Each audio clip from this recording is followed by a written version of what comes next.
Bienvenidos. Hoy vamos a hacer una inmersión en las grandes corrientes psicológicas del siglo XX. Nos basamos en varios textos sobre fundamentos de psicología que hemos estado revisando. Hola. La idea es destilar un poco las ideas clave de 6 enfoques principales: conductismo, gestalt, psicoanálisis, neoconductismo, humanismo y cognitivismo, y ver cómo dialogaron entre sí, ¿no? Exacto. Es un recorrido fascinante, la verdad. Ver cómo hemos intentado entender la mente, el comportamiento. Sí. Y cada escuela, bueno, aportando su visión, a veces totalmente opuesta a la anterior. Vamos a ver los pilares de cada una. Pues venga, vamos a ello. Empezamos cronológicamente más o menos con el conductismo. John B. Watson, principios del siglo XX. Ajá.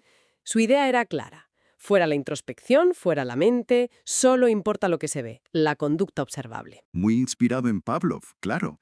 Los experimentos con animales eran clave. Totalmente. Ratas en laberintos, ese tipo de cosas. Defendía un ambientalismo radical. O sea, el entorno lo es todo. Sí, esa idea de que somos casi como una pizarra en blanco que el ambiente moldea. Llegó a hacer ese experimento tan, bueno, tan polémico, ¿no? Con el pequeño Albert, condicionándole el miedo. Vaya tela. Sí, éticamente muy cuestionable hoy en día, claro. Pero demostraba su punto. Y ojo, su impacto práctico fue enorme, ¿En qué sentido? pues sentó las bases para muchas terapias conductuales. La desensibilización sistemática para fobias, por ejemplo, viene de ahí. Marcó una psicología muy americana, muy enfocada en predecir y controlar. En modificar la conducta. Eso es, verla como algo maleable. Si cambias el ambiente, cambias la conducta. Pero claro, no todo el mundo compró esta idea tan reduccionista, ¿no? No, para nada. Casi a la vez, en Alemania, surge la psicología de la Gestalt. Con esa frase tan famosa, el todo es más que la suma de las partes. Exacto. Una crítica directa al conductismo. Decían, no puedes entender la conducta analizándola en trocitos aislados. Figuras como Berkheimer, Kohler, estudiaron la percepción. Claro. Esas leyes de cómo agrupamos lo que vemos. Proximidad, semejanza, figura-fondo. Y el fenómeno phi, ¿verdad? Esa ilusión de movimiento. Sí, la base del cine, de hecho. Lo importante para ellos era demostrar que la mente no es pasiva. Sino que organiza. Organiza activamente la realidad. No vemos simples estímulos, vemos totalidades con significado. Y esta visión pues influyó luego en terapias como la Gestalt de Fritz Perls. Centrada en el aquí y ahora, en integrar la experiencia. Justo. Y entonces, entonces irrumpe Freud, el psicoanálisis, otra dimensión completamente distinta. Uf, Freud es un capítulo aparte.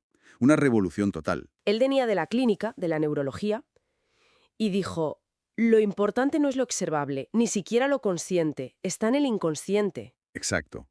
Puso sobre la mesa toda esa estructura de la mente, consciente, preconsciente, inconsciente. Y luego el ello, el yo, el superyo. Nuestros impulsos, la razón mediadora, la moral. Y cómo todo eso choca. Los conflictos internos, los sueños como vía para entender los deseos reprimidos, los lapsus, las pulsiones de vida y muerte, eros y tánatos. Su impacto cultural es innegable, ¿eh? Aunque científicamente... Científicamente muy criticado, sí. Sobre todo el énfasis en lo sexual, la metodología. Pero bueno, nos obligó a mirar hacia adentro, a las motivaciones profundas. Y sus ideas evolucionaron, claro.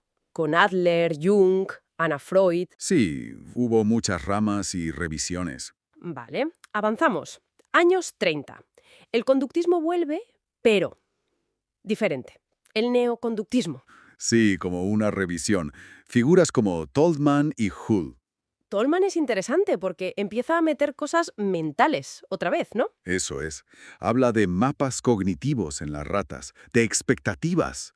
Introduce variables intermedias entre el estímulo y la respuesta. Un conductismo propositivo, lo llamó. Estaba influido por la Gestalt, de hecho. Mira, y Hull intentó hacer modelos matemáticos, ¿no? Muy formal. Sí, un intento muy ambicioso, pero bueno, no cuajo del todo.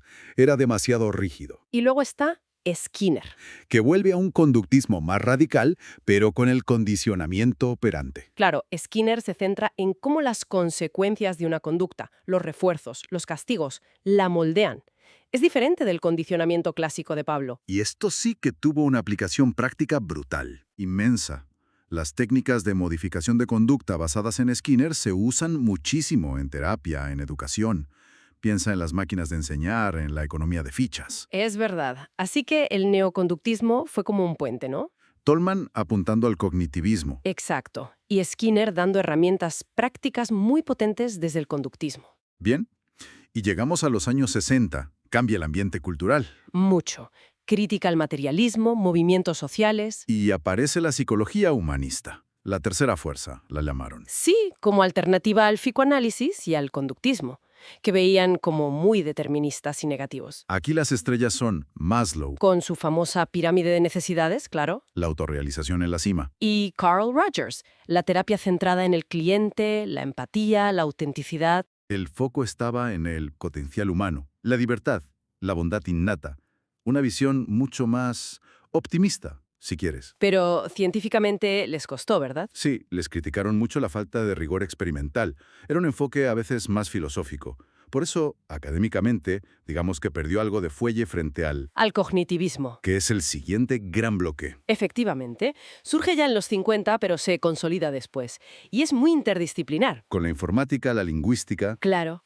La metáfora del ordenador fue clave. Miller, Brunner. la mente como un sistema que procesa información, input, procesamiento, output. Y empezaron a estudiar científicamente procesos que el conductismo había ignorado. Memoria, atención, lenguaje, resolución de problemas. Era como abrir la caja negra que Watson había cerrado. Justo. Aunque bueno, esa metáfora del ordenador también tuvo sus críticas. ¿Por qué? Demasiado fría.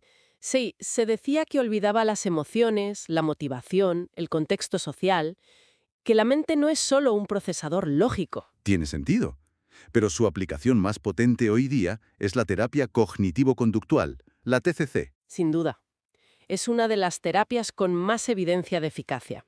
Conecta directamente cómo pensamos, cognición, cómo nos sentimos, emoción, y cómo actuamos, conducta. Y el cognitivismo sigue evolucionando, ¿no? Integrándose con la neurociencia. Totalmente. Los modelos conexionistas, que simulan redes neuronales, son un ejemplo. Ya no es solo la metáfora del ordenador, es intentar entender el hardware cerebral también, Vaya viaje hemos hecho en un siglo, ¿eh?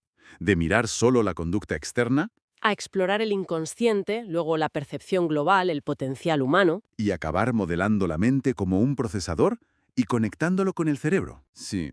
Lo fundamental, creo, es entender eso. La psicología no es una cosa única.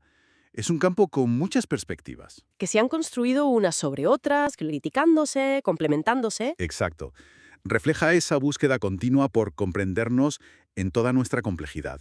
Y esto, bueno, nos deja una pregunta interesante para reflexionar, ¿no? A ver, Viendo esta evolución, esta tendencia actual a integrar mente y cerebro, ¿cuál podría ser el próximo gran cambio? ¿Qué pieza del puzzle, quizás algo como la emoción o la propia conciencia, que a veces han quedado un poco al margen, podría convertirse en el nuevo foco central? buena pregunta para cerrar. Ahí queda para pensar.